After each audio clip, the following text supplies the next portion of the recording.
Here at the AHA with some new data with the PCSK9 inhibitor alirocumab. It was part of the group of trials called the Odyssey program, and there are four very interesting sub-analyses from the program that shed further light on effects in different patient subgroups and very interesting new data on the issue of new onset diabetes.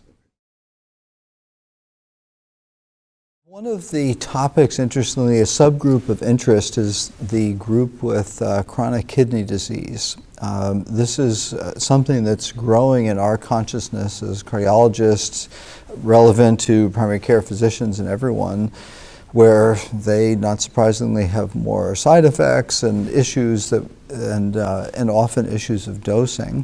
Thankfully, that's not an issue with this class of drugs, of monoclonal antibodies, but was called to attention of, do we have enough data in patients with chronic kidney disease? And so the steering committee said, we should really pull together all the data. And thankfully, it's very straightforward. The effects are very similar in patients with chronic kidney disease. So we had the moderate group of between 30 and 60 for the eGFR, the glomerular filtration rate. And so that's reassuring, I think, that we can expect and do see similar, roughly 50% reductions in LDL, obviously dose dependent. And so reassuring data, I think, to pull together the experience. I think it's about 500 or so, according to different definitions. So a reasonable experience. There isn't much experience, but there's a study ongoing in dialysis type patients. So, there, I think, further information in that setting. But I haven't seen that that's a group that, but the moderate CKD is very common in coronary patients. Usually we use creatinine, so it's damage to the kidneys, and diabetes is a major cause of chronic kidney disease, but hypertension is the other mega thing, and then it's something with age that the poor kidneys start failing over time, as probably all of our body systems do. But they become a group where we have to worry about other comorbidities contributing to more side effects. There really weren't any differential side effects that were seen. I think just the injection site reactions is really the only thing that's been noticed. So I think a nice safety profile in general that looks similar in the CKD versus non-CKD patients.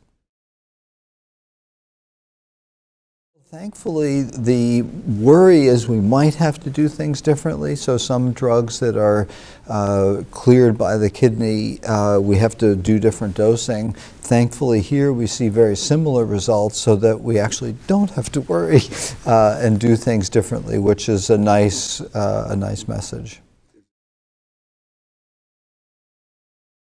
I suppose, the patients with chronic kidney disease will have issues with other drugs, and so maybe it's one less worry for them. I think we do have to be on the lookout for how these patients respond in any case overall. You mentioned diabetes. That's actually a second sub-analysis that's presented here, and that's a group that's on everyone's radar screen. And those with diabetes, either with or without coronary disease, are higher risk than those without diabetes. And the combination of both coronary disease and diabetes is the highest risk. And so a similar finding of very similar efficacy. So it's, again, just over 50% reduction in LDL seen in both diabetics and non-diabetics. That's very relevant to the diabetics because they're so high risk, and so that clinically is a group of patients that we turn to be more aggressive in any case. We did at this meeting have a bunch of case studies at a symposium, and those are the people that we're turning to think of first, where we want to really push the LDL levels down as really as low as we can get, which is a nice way to modify the risk. There's a little bit less we could do on the glycemic side of things, but interestingly, modifying the other risk factors. But cholesterol modification in diabetics has probably been one of the best interventions that we have. You know, certainly pushing the diabetic patients, again, with or without coronary disease, lower and lower. Diabetes without known coronary disease is said to be a coronary disease equivalent, where our targets are largely less than 70. And so the tools that we've had to be able to get people to those goals have been more limited. Statins, ezetimibe is another option.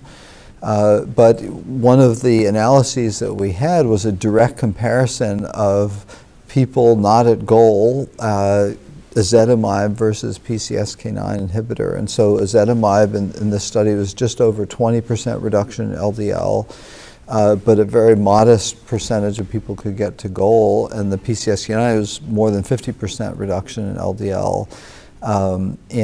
So that's direct comparative data, which is nice to have, of what add-on therapy would we do with someone who's not at goal on a statin. So in this era where we want to push people down below 70, certainly, and you know, with the Improve It trial data, we saw more in the 50s for a post-ACS or coronary heart disease patient, that now we have tools to be able to do that.